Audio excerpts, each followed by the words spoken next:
थाना कोतवाली देहात की पुलिस टीम द्वारा क्षेत्र में गश्त और चेकिंग के दौरान कुड़वल बनारस के समीप नहर पटरी के पास चेकिंग की जा रही थी।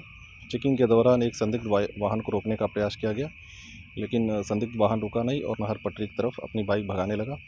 पुलिस टीम ने उसका पीछा किया और संदिग्ध सवार व्यक्ति जो है अपने को पुलिस टीम से घिरा पाकर पुलिस टीम पे फायरिंग की।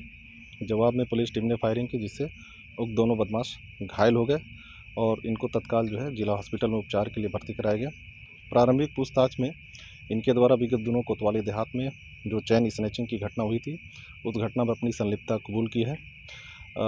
इनके पास से एक तमंचा अवैध, खोखा कारतूस, जिंदा कारतूस और जो चैन स्नैचिंग की घटना हुई थी उसमें जो चैन थी वो बरामद हुई। इसके अलावा एक बाइक भी बरामद की गई है।